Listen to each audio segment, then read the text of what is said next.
klaro ha, ako at si Miss Pyra Lucas ay pinapatawag sa next hearing ng House of Representatives. Ito ang Istorya Pinas. Engineer Toto Causing at Pyra Lucas inimbitahan na sa the House of Representatives. Oh my God, grabe to. Ang liham na ipinasa ni Jing Capil sa Kongreso ay nakasaad na gusto niya di umanong paimbitahan na humarap sina Toto Causing at Pyra Lucas sa the House of Representatives matapos ang lahat ng pagsiwalat ni Toto Causing at Pyra Lucas. Sa totoong kulay at baho ni Mayor Jaime Jing Capil, hindi napigilan ng Mayor ng Porac ang sarili na ipatawag ng dalawa. Ayon pa kay Toto Causing, buong puso siyang haharap at pawang katotohanan lamang ang kanyang sasabihin. Taas noo pa ngang ipinamalaki ni Toto Causing na siya daw ang kauna-unang vlogger na naimbitahan sa Kongreso. Handa ka na bang malaman ng buong bansa na puno ka ng kasamaan, Mayor Jing Capil? Paano mo may paliwanag ang pagbulgar ng vlogger na labas-masok ka di umano sa Pogo kasama si Roberto Cruz? Meron ka pa daw dalawang condotel na nakatayo sa Grand Palazzo Royal, 5 lawyers, BMW, Porsche at Land Rover Cruiser, at napicturan ka pang laging nagkakasino. Saan ba galing ang iyong mga pera? Hindi mo makakamit ang yamang yan kung sa pagmi-mayor lang. Sabi pa nga ni Toto Causing, talagang galing sa pugo yan. Kaya panoorin natin ang video. So anyway, ang pag-uusapan po natin sa ngayon ay wala nang iba kundi kung ano nangyari kanina sa Senate, sa House of Representatives. Alaman naman ninyo na nagpa-vlog ako patungkol sa Porac na Pogo. At alam naman ninyo na ang vlog ko doon ay sumisentro kay Lito Lapid, kay Mayor Jaime Jing Capil, kay Bong Pineda na hagip din, at sa mga pakunwari nila na mga investigation sa sangguniang panlalawigan na kunwari hindi nila alam pero imposible hindi malaman. At ang sa ating pag-uusapan po sa ngayon ay kung ano ba talaga ang pinakabago sa ngayon na ating mapag-usapan. Ladies and gentlemen, gusto kong ilabas yung tinatawag na ebidensya na ito pala si Jing Capil ay mahilig mag-casino. Kumbaga, kung sa casino, siyempre natatalo ka. So kung ikaw ay natatalo, ano ang mangyari sa mga pera na natalo mo? Saan mo kinuha yan? At kung galing ba sa bayan yan? Galing ba sa Pogo? Yan ay halos ebidensya na yan. Nakatibayan na si Jing Capil ay pinoproteksyonan ang tinatawag na Pogo. Okay? So ngayon, ang isa pang patunay na ating ibibigay ay para may pakita rin natin na ang iba pang mga ebidensya na kung bakit natin dapat na ipakita rin na ito si ay talagang magaling ito si Jing Capil magtago, no? At ipakita ko muna, bago ang lahat, ipakita ko muna yung tinatawag na pagpatawag sa investigasyon sa akin ng ating House of Representatives. At tayo ay pinatawag para mabibigyan linaw lalo kung anong kwento sa likod ni Jing Capil. Kasi ang naging dahilan ni Congresswoman Luistro sa pagpapatawag sa akin na inaprubahan naman ni Chairman Dan Fernandez ay yung sulat ni Jing Capil sa Kongreso, sa House of Representatives, na kung saan ay kanyang pilit na pinapakita na ako raw ay isang na kung ano man sinabi niya, hindi ko rin alam, pero gusto ko rin malaman. Pero siyempre, wala nang ibang pinag-usapan dyan kung ano ang nangyayaring kwentuhan sa likod nito.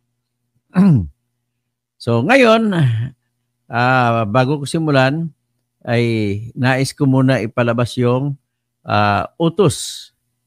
Yung utos ng Kongreso na kung ano ang gagawin at bakit ako pinapatawag. So ito,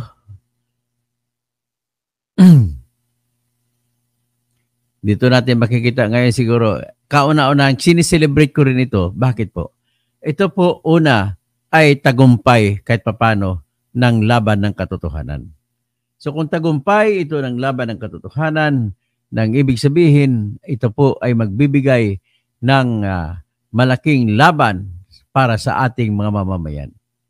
So ito ngayon, ipi-play ko na ngayon ang itong video nito para makita ninyo kung paano ang nangyari. Ibig sabihin, kauna-unahang vlogger sa Pilipinas ako na pinatawag sa hearing ng Kongreso. So ito na po, ditong panimula ko at bagong lahat, nais kong sasabihin na ako po si Dr. Engineer Toto Bunyog Kausing.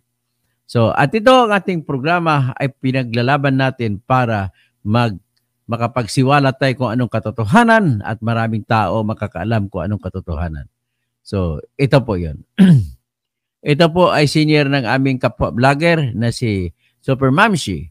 So maraming salamat po Super Mamshi at gagamitin ko yung pinadala mong vlog sa akin. Sana ba yun? Okay, ito na. So ipi-play ko na. Ipi-play ko, pakinggan ninyo.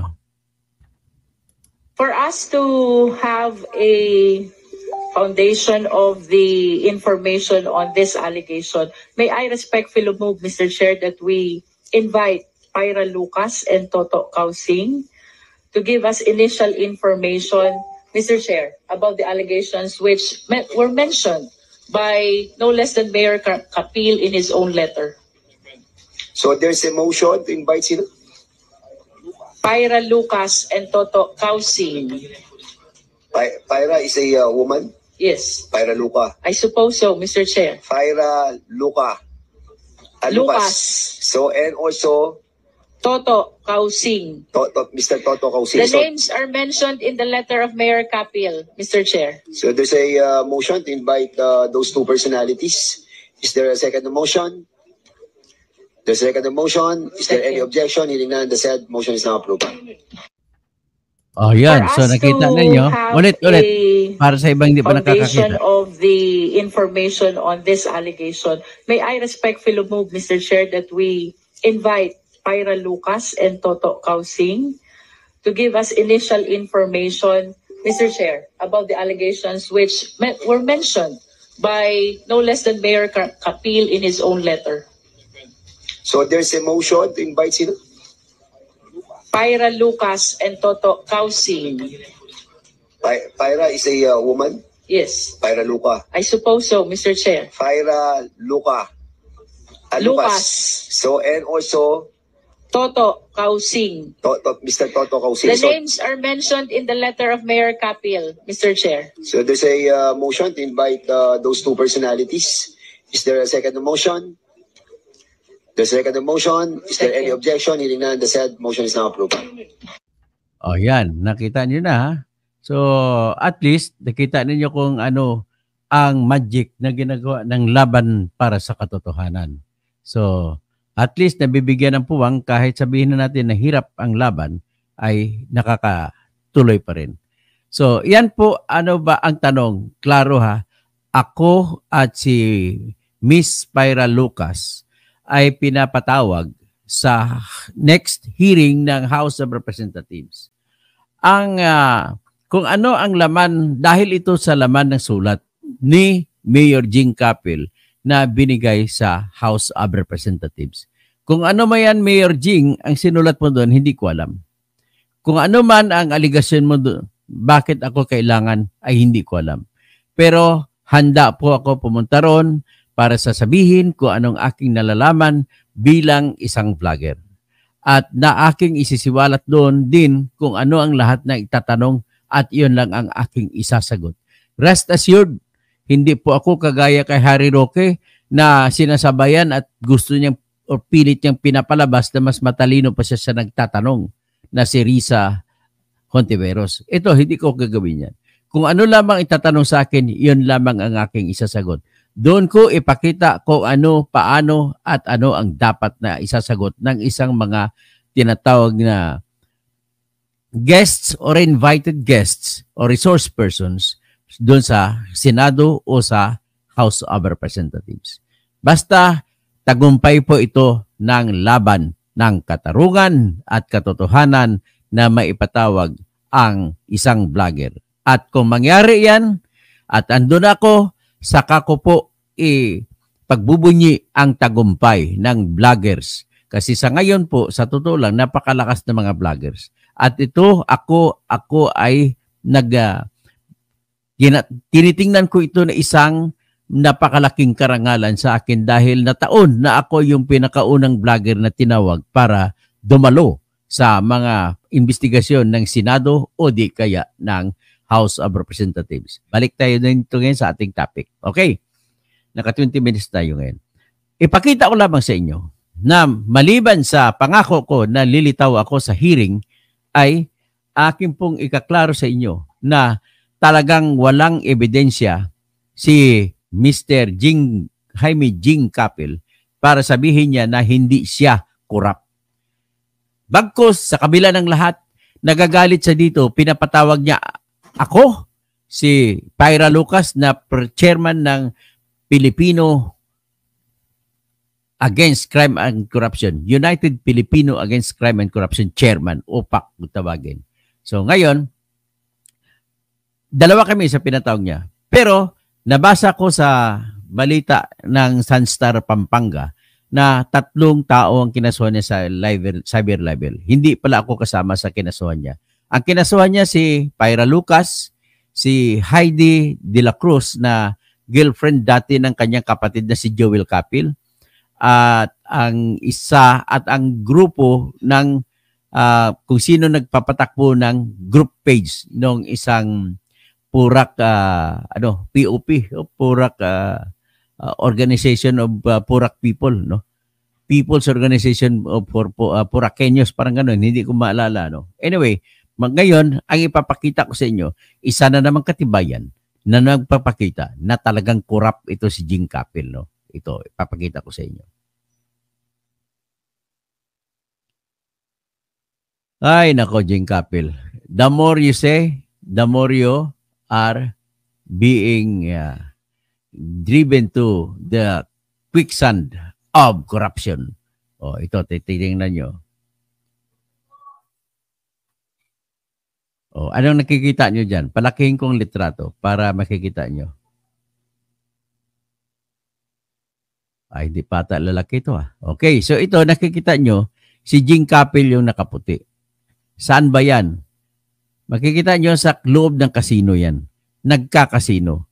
At mahilig siya magkasino na halos gabi-gabi. So ladies and gentlemen, malamang po kahit sino tanungin mo na nagkakasino, mas malamang sa hindi ay talo lagi. At kung magpapatalo dyan, balita ko, milyon-milyones kada gabi.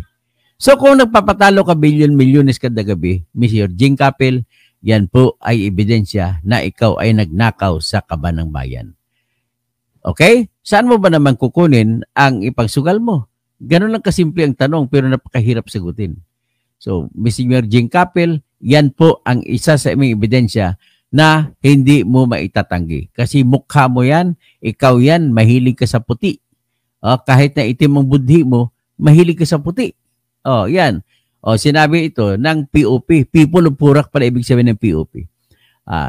Nakuna nila ng litrato. Ang litrato pong ito ay ibinigay po ng empleyado na taga Purak. Empleyado ng isang kasino na kinunan ng litrato mula sa CCTV. So, kumbaga, in-screenshot o screen grab ang tawag doon mula sa CCTV at makikita mo si Jing Capil. Tingnan mo. Si Jing Capil yan. So, ngayon, kung makita mo si Jing Capil, anong ginagawa niya dyan? Naglalaro. Okay, basahin ko ang nakalagay. Believe, sabi ni ng mga People of Purak na web page. Itong kinasuhan niya pala, People of Purak. So, sabi nito, believe ako kay Mayor JVC. Ang JVC kasi, hindi yan stereo ha, kundi Jing V. Capil. Jaime V. Capil. Madami siyang nagawa sa totoo lang po ba? Totoo po ba na ang karamihan sa mga project ninyo funded ang donation ng Pugo? Wow, ito pa pala isiwalat ko dito, no? Mamaya ko na ituloy yan. Ladies and gentlemen, ang Pugo po may tinatawag na proyekto para sa mapabango ang pangalan nila, nagbibigay po sila ng gamot at nagme-medical mission ang Pugo doon sa Purak, Pampanga. At idinadaan nila ito kay Mayor Jing Capil. Kung si Jing Capil ay dati siyang medical representative. May sasakyan siya na kaisa-isa lamang yung Pajero ata yung nabili niya. At ang bahay niya dugyot. Sabi pa nga ng dating girlfriend ng kapatid niya na si Jewel, nung daw sila nakatira sa bahay ng nanay-tatay ni Jing Capil, ang kanilang CR doon pandugyot. Hindi daw kayang umibs ng kahit sino, maliban na lang kung talagang lalabas at lalabas na ang tawag ng kalikasan. So anyway, yan ang ginagawa niya. Pag makuha niya na ngayon, Mayor Jing Capil, mamaya ko na siguro sa sunod ko na Sa sunod ko na isiwalat siya kasi hahaba ang kwento. So anyway, para sa maiksiin ang kwento lang, ito sasabihin ko lang na si Mayor Jing Capil ay sugarol. Ayan So basahin pa natin uli siguro ang kanyang panunugal. Sugarol. Saan ito Nagpapatalo ka sa Midori Hotel at sa mga kasino sa Maynila. Maraming mga kababayan mo na taga-Purak ang nagtatrabaho sa Midori Casino na taga-Purak nakakita sa iyo kaya mahilig ka talaga. So yan ang mga testigo laban sa iyo, Mr. Jing Capil. So now do you still have the heart? Do you still have the heart and the moral fiber or moral pride to say that you are not stealing money from Pogo that should go to the money of Purak? Hindi ka talaga Jing Capil. Ulitin ko, ang una mo sa mga ninakaw mo sa Purak Municipality, number 1, ulitin ko na naman, yung imbis na 12 million kada taon na property tax o di kaya $1 milyar na binabayad sana ng Pugo sa munisipyo ng Purak ay binubulsa mo. Bakit ko sinasabi na binubulsa mo? Kasi on record, kayo mismo umamin sa hearing sa Senado at sa hearing sa House of Representatives na ang binabayad lamang, sinisingil nyo lamang, pinapalabas nyo ang singil nyo sa Pugo ay 10,000 pesos a year. Imbes na 12 million a year. Next, ang sinisingil mo dyan sa Pugo Hub. Hub yun marami dyan. Hindi, isang building lang ang Pugo dyan Yung iba, tinitirhan ng mga Pugo players o Pugo kung sino man. Yung iba, may mga gym dyan, mayroong restaurant, lahat ng klase na negosyo nandyan kasi hindi na kailangan lumabas ang taga-Pugo para magkaroon ng buhay na dyan. Kompleto. May palengke dyan, may grocery dyan. Kompleto. Bakit 4,000 lang ang siningil mo na business permit, Mr. Jing Capil? Nasaan ang tamang singil? Binulsa mo na naman.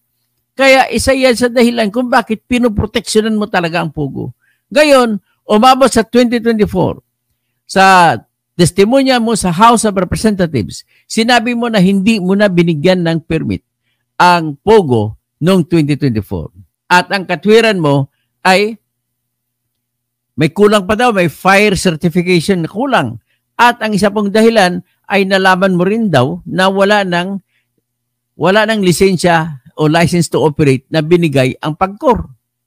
So ngayon, yan ang dahilan mo. Pero ang totoo, hindi naman galit, kundi sinita ka ni Committee Chairman Dan Fernandez at saka ni Deputy Chairman si Romeo Acop na congressman ng Antipolo at saka si Richard Gomez. Sinita ka rin ni Richard Gomez na congressman ng Ormoc.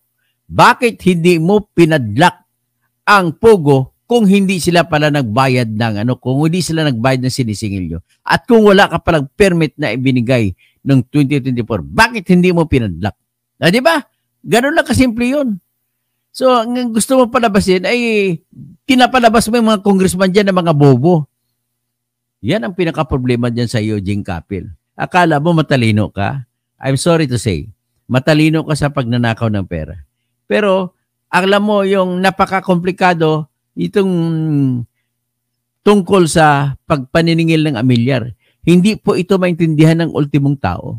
Ang nakakaintindi lamang po ng amilyar ay yung mga CPA at mga abogado kung paano magkwenta ng amilyar. Ang pagkwenta po ng amilyar ay ganito. Alamin mo kung gaano, una, magkano ang tinatawag na halaga o fair market value ng isang property. So, ang amilyar na paniningil ay para sa lupa at para sa mga gusali. So, lumalabas ang final answer nila kung ilan ba talagang gusali meron dyan sa Purak, 42 na lang daw. Sabi naman ni umayon siya sa sinabi ni Congressman Romeo Acop. Dati kasi 46. Yung pala, sa 42, wala riyan ang Pogo. Nasa ibang building pa pala. Lumalabas na hindi pa mayor si Jing Capil ay nandoon ang Pogo pero iisang building lamang. Doon sila sa isang building na hindi pa naitayo panahon na yun. Natumbad ang huli na lang tinayo. Nang ibig sabihin naman ay kung naging mayor ka noong July 2022 at 2019, ay dapat alam mo na yan. O bakit sinabi mo na nung nag-apply ng pinalabas niyo, nag-apply ng lisensya nung November na. Tapos 45 minutes lang, approve na kagad ang mayor's permit.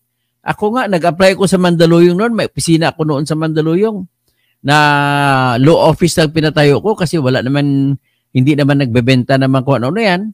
Umabot pa ko 2 linggo bago na-aprobahan ng Mandaluyong City Business Permits Office ang aking lisensya. So, sa'yo, talagang 45 minutes, komplikado pa yan, ha? Oh. So, ano ngayon? Mayor Jing Capil, mag-resign ka na kasi. Kung mag-resign ka, siguro maibsan pa yung problema mo. Hayaan mo na yung vice mayor mo dyan na magiging mayor. Okay? So, kung ganun, Mayor Jing Capil, ano ba talaga ang sinulat mo sa Kongreso na bakit kaming dalawa ni Pyra Lucas na chairwoman ng United Filipino Against Crime and Corruption? Ano binanggit mo tungkol doon? Di ba? Ano pang magreklamo mo? Di ba? Dininay mo na nilabas namin at nilabas ni Pyra Lucas na may 2 kang kundotel dyan sa nung ikaw ay naging mayor na. Oh. Tapos, nilabas din na ikaw ay hindi nagbibigay ng, sabi mo, hindi mo inimbestigahan, hindi mo in-inspection yung Pogo kasi ayaw. Pero gabi-gabi nandun ka naman, kumakain ka sa restaurant. Ipinakita ko ng litrato na kumain ka sa restaurant. Ipinakita kong litrato na kasama mo yung paborito mong abogado o abogada na si Sherin Olivia Sian. Kasama mo pa sa kainan. Tapos, ang balita ko na sabi sa akin na aking bubuit na si Attorney Sherin Olivia Sian ay ginagawa mong dami. So, posible na sa account ni attorney, ipapalabasin niya na marami siyang kliyente na kinita, doon niya ngayon dineposito sa kanyang bank account ang mga pera ni Jing Capil. Pwede mangyari yan, di ba, Attorney Sian? Pero binibigyan kita ng pagkakataon, Attorney Sian, na magbigay ka ng iyong pahayag. Kasi sa ngayon, nagtatanong lang ako kung totoo ba yan na ikaw talaga nag-advise. Kasi komplikado ang pakialaman mo ang business permits na kita at saka amilyar. So kung makuha mo na ang fair market value sa amilyar, kukunin mo na ngayon ano ang assessment levels. Sa assessment levels, binibigay yan ng batas. So sa binibigay ng batas, kapag tinatawag na commercial, ay pwedeng 50%. So ibig sabihin, 50% ng fair market value, iyan po ang assessed value na. So assessment levels times the fair market value, ang sagot ay assessed value. So kung 50% times 2 billion, kasi nagpalabas, inamin mo sa Kongreso o sa Senado na nagsumiti, ay namin ng iyong engineer na nagsumiti ng bills of materials na kabuuan ng presyo 1 billion 70 million ang Pogo sa pagpatayo ng building. So ibig sabihin, sa aming mga civil engineers, estimate mo, direkta na, kung ano ang presyo ng pagbili mo ng materials at pagpapatayo ka ng gusali, ang halaga ng mga labor na gagamitin mo, pambayad mo sa karpentero, sa foreman, pagbabayad mo sa iba-ibang mga professional, engineers, at mga architects, ay kaparehas din. So, 1 billion din. So, times 2, 2 billion. So, kung 2 billion, ang fair market value mo, ang assessment level si 50%, so magiging 1 billion ang assessed value. So kung 1 billion ang assessed value, pag-compute mo naman ng real property tax, base sa batas, sinasabi sa NIRC, sa Local Government Code, na kapag sa Metro Manila, 2% ang buwis mabayaran, base sa amilyar. Kapag pagdating naman sa labas ng Metro Manila, 1%. So anong 1% ng assessed value na 1 billion? I-multiply mo 0.01 kasi ang 0.01 is 1%. So 0.01 times 1 billion, the answer is 10 billion at 10 million pesos. Pero kung sa 60% tayo magbabase, magiging 12 million pesos ang taunan na amilyar na babayaran. Biro mo binulsa mo lahat yan? Bakit 10,000 lang binili mo? So yan dagdag na katibayan na nanggaling sa inyo mismo na ebidensya. At yan po ang ebidensya na magpapatunay na nagbibigay ka ng protection. Isa pang ebidensya na naisip ko sa dami-daming ebidensya, yung nagpatayo ka ng extension office dyan sa loob ng Royal Grand Palazzo para naman magkikater dyan sa Pogo Hotel. Pero pinapugo pala na hub. Ngayon, pinapalabas mo sa iyong, inamin mo na meron nga. Pero pinapalabas mo ng rason kasi maraming negosyo na doon. Of course, maraming negosyo. Sa Pogo alone, may Pogo na negosyo, may negosyo na restaurant, dami-daming negosyo dyan. Kaya dapat asikasuhin mo yun. Kaya ganun ang rason kung bakit nagpatayo ka ng extension office ng Purak Municipality. Those are the things, only few of the things that are strong in themselves to say that you are protecting Pogo. Kaya walang kapanapanalo yung kaso mo laban kay Pyra Lucas, laban kay Heidi De La Cruz, at laban sa administrators ng page na POP, People of Purak. Okay? So, ganun lang ho kasi